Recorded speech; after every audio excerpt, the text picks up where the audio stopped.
For the next couple of days in Algebra 2, we are going to be moving on to section 4.4, where we will be talking about adding and subtracting rational expressions. As we get started, we just want to look at some numbers before we get into fractions with variables. And in this example, it says, Teo claims that a common denominator of the sum 2 plus 3 plus 9 is 14. Shannon claims that it is 2 times 3 times 9, which is 54. Is either correct? Explain why or why not. Okay, so again, we're looking to find the common denominator of these three fractions. Hopefully you're saying that Shannon is correct. Okay, to find a common denominator, we need to multiply those numbers rather than add them. Okay, and then it says, find the sum. Explain the method you used. Okay, so maybe pause the video and take a second and see if you can find that sum on your own. Hopefully what you thought about is that you had to find a common denominator. Now you could have used the 54 that Shannon talked about, but we actually want to use the least common denominator because that would be a little bit simpler. So 2, 3, and 9 actually all go into 18. So we're actually going to use, or I am going to use 18. In order for me to turn a 2 into an 18, I needed to multiply by 9, which means I need to take the number on top and multiply by 9 as well. So that's what I changed the 1/2 into. The 1/3, to get a 3 into an 18, I multiply by 6. I can do that as long as I multiply the top by 6.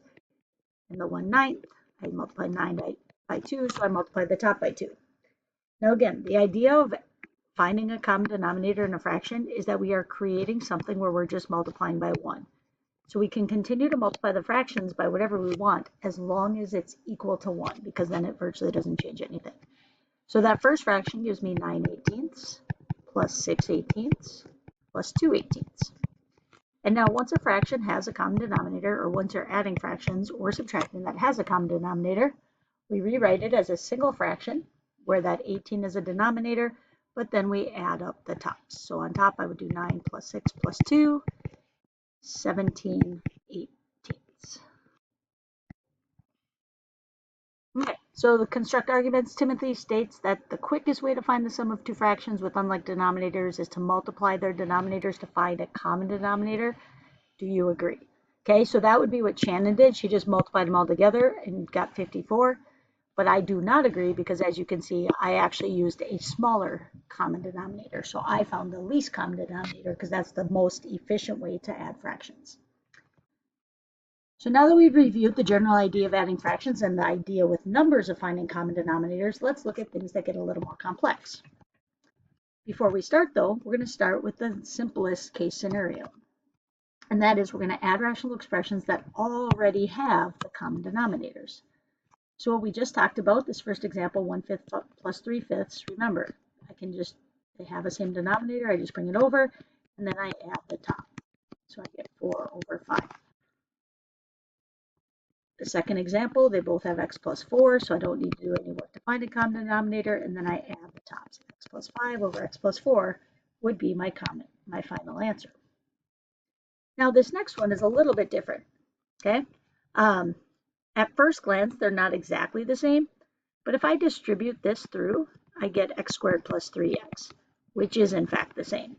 So even though it looked a little bit different, it is in fact the very same. So I can rewrite the bottom as x squared plus 3x, or I could have left it as x times x plus 3. Now I add the tops. I take the 2x plus 1 plus 3x minus 8. Now you're going to have to be really good with your basic algebra skills here, because now we're going to have to combine like terms on top. And then we'll take the 1 and the negative 8. Okay, so I highlighted things that are like terms. Remember, anything that has an x, we're going to add those together. Anything that doesn't, in this case, we add those together. So I end up with 5x minus 7 over x squared plus 3x. Okay, so those are some basic examples when they already have a common denominator. I want you to pause the video and take a second to try these two examples. And then when you're done, unpause it to check to see how you did. Hopefully on top, the first one you got 6x plus 3 over 2x plus 3. You can check your work if you didn't get that and see where you went wrong. Just remember you're combining like terms.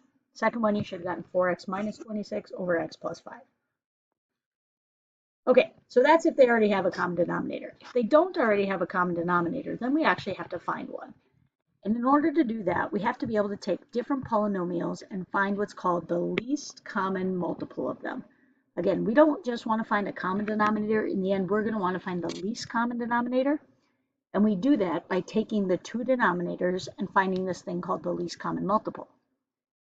In order to find the least common multiple, the first thing you need to do is factor each polynomial.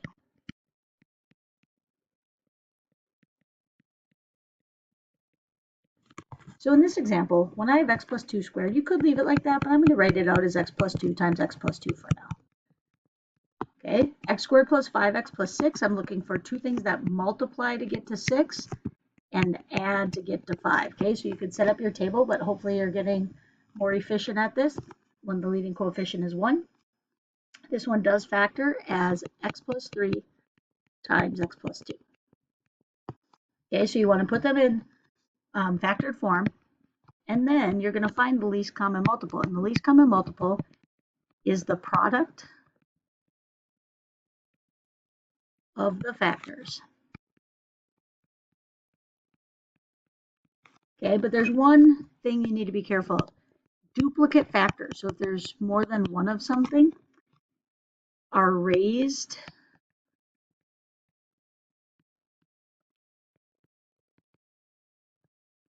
to the greatest power. And that's a little confusing. That's not typically how I've thought about it, but that's how the book describes it. So I'm going to talk a little bit more about how I think about it. Okay, so basically, again, what it says is take the product of all the factors. My first factor I have is x plus 2, so that's going to be part of my least common multiple. Now here's where this duplicate things comes into play.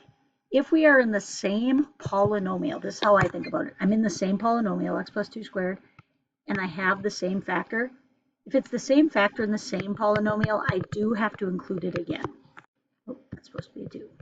Okay, so we'll talk about that in 1 second when we get to the next part. Okay, so I go through each factor, factor by factor. Now I go to my next polynomial, x plus 3, and now I check, is it there yet? And it's not, so I put it in. But when I'm in my last polynomial, and I hit an x plus 2, again, I check to see if it's there, and it already is, so I don't include it again. So my actual least common multiple is x plus 2 times x plus 2 times x plus 3, which can be rewritten as x plus 2 squared times x plus 3. And that's where this note comes into play. Okay, the duplicate factor, the x plus 2 squared, is raised to the greatest power.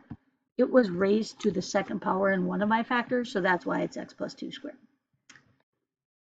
Okay, second example, again, I need a factor. I have x times x squared minus 9. Again, you have to be good at factoring. Quick little note, just so you know, sometimes you have to factor 2 times. I noticed that x squared minus 9 is the difference of perfect squares, and we learned that that factors then as x plus 3 times x minus 3. Just a tip, your Pearson practice today, there are a lot of times where you need to factor a difference of perfect squares, so you want to make sure you're good at that. Okay, so that's my first polynomial. My second polynomial here is x squared minus 2x minus 15. So for that one, I'm going to turn it into x minus 5 times x plus 3, because that's two numbers that multiply to negative 15 and add to negative 2. And last but not least, my third polynomial is x squared minus 5x. It only has the two pieces, and it has a greatest common factor of x, so it's x times x minus 5. Okay, so now, again, to talk about how I find that least common multiple, I take the first polynomial, and to be honest, you always need everything from the first polynomial. That's how I typically think about it. I usually just copy down the first polynomial in factored form as my least common multiple beginning. And then I go to my next polynomial. And I say, okay, it's got an x minus 5. I check to see if an x minus 5 is already in my least common multiple. It is not, so I put it in. Then I have an x plus 3. But I see that it's already there, so I don't add it again. When I go to my next polynomial, x, it's already there, so I don't include it again. And x minus 5 already there, so I don't include it again. Okay, so we don't repeat factors in our least common multiple unless it is repeated in one polynomial like it was in the first example. Okay, so we have to be good at factoring, so I'm going to pause the video, or I want you to pause the video again and try this one. Okay, so factor both of those and then find the least common multiple. Hopefully you were able to see the first one factored as x minus 6 times x minus 1. The second one factors as x minus 6 times x plus 1. And therefore your least common multiple, again, these two things automatically go in. But then when I get to the next one, x minus 6 is already there. Don't repeat it. X plus 1 is not there, so I put it in. So you should have had those three factors as your least common multiple. Okay, we need to spend a long time talking about how we find this least common multiple because now we're going to put the two things we've talked about so far together. Okay, we talked first about how do we add fractions that have the same denominator. Now we learn how to find a least common multiple, and now we're going to use this skill to add two expressions that do not have a common denominator. Okay, the first step is going to be to factor each denominator. We are only worried about the denominators right now. So my work over here, step 1, I take the first fraction, it's x plus 3, x squared minus 1. Again, that's the difference of perfect squares, so it's x plus 1 times x minus 1.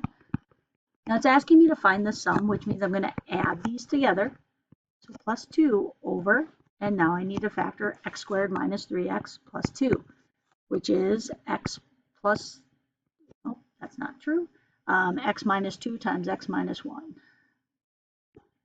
Okay, so two things that multiply to 2 and add to negative 3. Okay, step 2 is to find the least common denominator. So it's going to switch to LCD, but that's really just the least common multiple of the two denominators. So I like to write that off to the side. Again, I take the first denominator. It has to include x plus 1 times x minus 1. I go to my next denominator. X minus 2, not in there yet, so I put it in. X minus 1 is already there, so I don't include it again. Okay, so this is going to be my least common denominator, which means that's the denominator I need to make both fractions have, which is what I'm going to do in step 3. Make each fraction have the LCD. And what I mean by that is I take that first fraction, which right now has an x plus 3 on top, and it only has x plus 1 times x minus 1. But this denominator needs to be this. So the thing that's missing is the x minus 2. So I need to multiply the bottom by x minus 2 to make it have this denominator. And in order to do that, I also multiply the top by that. Okay, so I'm going to multiply the top and bottom by x minus 2. So now that first fraction has that least common denominator. Then I do the same strategy with the second fraction. Okay, so again, right now, my denominator only has those two pieces. I need it to have the 3. So it's got the x minus 1, it's got the x minus 2. It's missing the x plus 1. So I need to put it in.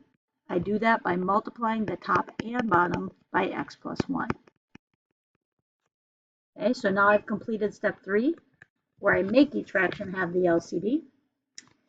And now I'm going to add my fractions.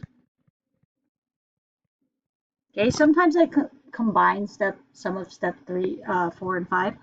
But in step 4, for right now, remember we said on the previous slides, when we add fractions, the denominator is just the denominator. So I rewrite the denominator, the least common denominator, as one thing. But then I take the top of this fraction, so x plus 3 times x minus 2, plus the top of this fraction, 2 times x plus 1. Okay, so I rewrite it as one fraction.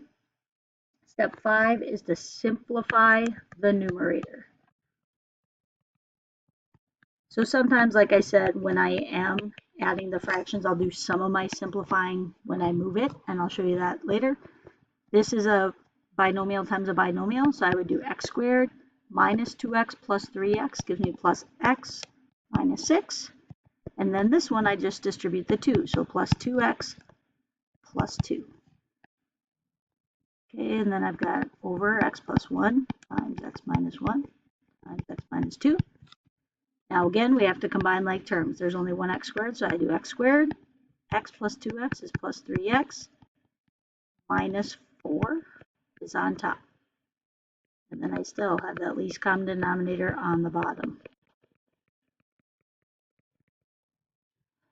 All right, number 6. Okay, these are you won't always have all of these steps, but now we have to check to see if we can factor the numerator. So you're going to factor the numerator if you can.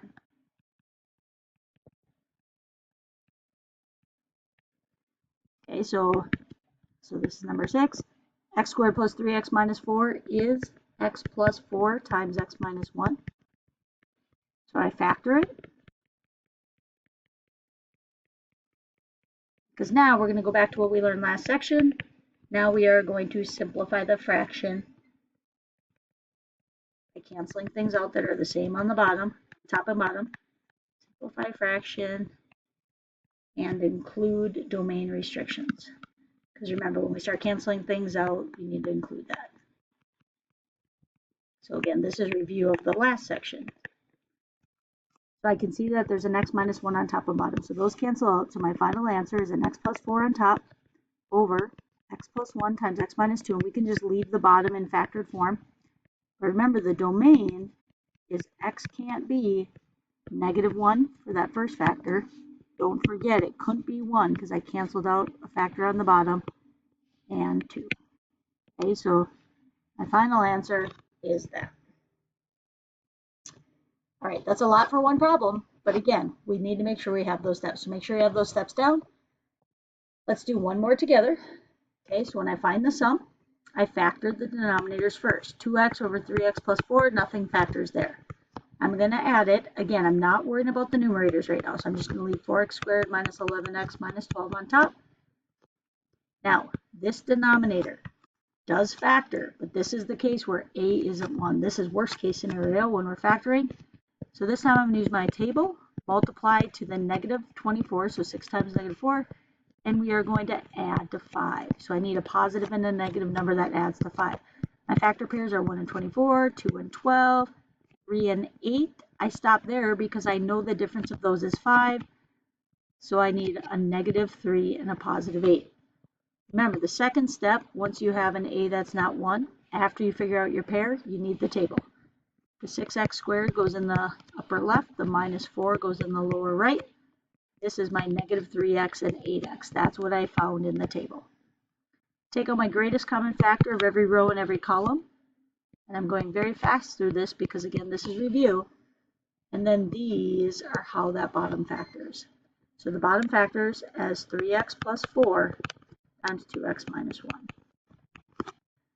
Which now when I find my least common denominator, remember I take the first one, 3x plus 4, always the first denominator. Then when I go to my second one, 3x plus 4 is already there. So I just need to add in a 2x minus 1. So this is my least common denominator. Step 3 was to make both fractions have that least common denominator. Well, this first fraction has the 3x plus 4, but it's missing the 2x minus 1, so I need to put it in there. So I multiply the top and bottom by 2x minus 1. Now the good news is the second denominator already has both pieces, so I just leave that as 4x squared minus 11x minus 12 over 3x plus 4 times 2x minus 1. So sometimes it works out nicer for you like that. My next step is rewrite it as one fraction. The denominator is just there. And now this is where I'm going to show you that I'm going to combine two steps. I am going to distribute this as I add the top. So 2x times 2x is 4x squared minus 2x plus, and then I just bring down this denominator because there's nothing to simplify. So sometimes I do a step of algebra when I'm bringing it down. Now I have to combine like terms. I have these two pieces that have x squared, so I have 8x squared. Minus 2 minus 11 is minus 13x, and this is a minus 12 over 3x plus 4 times 2x minus 1. Now my next step was to check to see if I can factor. Well, in order to check to see if I can factor, I multiply to get to 8 times negative 12 is negative 96. So if this factors, I would need two numbers to multiply to a negative 96 and add to get to the negative 13 in the middle. Well, when I went through all of my factor pairs, and remember, I'm looking for the difference of them to be 13. I had 1 and 96, 2 and 48, 3 and 32, 4 and 24, 5 didn't work, 6 and 16, 7 didn't work, and 8 and 12. This is the all-inclusive list of factor pairs. I needed a negative number, so these were all the bigger numbers were negatives. I got negative 25, negative 46, negative 29, negative 20, negative 10, and negative 4. None of those added up to negative 13. When that happens, assuming you didn't miss any factor pairs, that just means I can't factor it. Okay, so what that means is this is my final answer. Now I'm going to include the domain restrictions, even though I didn't cross anything out, but remember to find the restrictions. I would say 3x plus 4 can equal 0. So 3x can equal negative 4, so x can equal negative 4/3. Okay, so you would subtract and then divide. So it can't be negative 4/3 or positive 1/2. All right, so those are a couple of examples. Now I want you to try one on your own. Okay, so pause the video, find the sum of these two, and then unpause the video to see how you did. Okay, so hopefully you recognize that the first denominator was a difference of perfect squares, so it factored as x plus 2, x minus 2. The second denominator had a coefficient of 1 for the a, which was nice, so it was just x minus 2 times x minus 3. Next, we needed to make them both have the least common denominator, which I found to be x plus 2 times x minus 2 times x minus 3. We can see the first fraction was missing that x minus 3, so I multiplied the top and bottom by it. The second one was missing the x plus 2, so I multiplied the top and bottom by it. And as I moved it down as one fraction, my least common denominator is the denominator, but I expanded this out. So I got x squared plus 3x minus 18 plus 2x plus 4. Combined like terms, I ended up with x squared plus 5x minus 14 on top, and this time that did factor as x plus 2 times x minus 2. So when I put that back over the least common denominator, I saw that the x minus 2's canceled, which left me with x plus 7 over x plus 2 times x plus 3, and the domain restrictions are negative 2, positive 2, and negative 3. All right, so that is adding fractions. And in order to do that, we also learned how to find the least common multiple, which is how we find our least common denominator. Go ahead and go to your Pearson practice now and work on your 4-4 day 1 Pearson assignment. Thanks.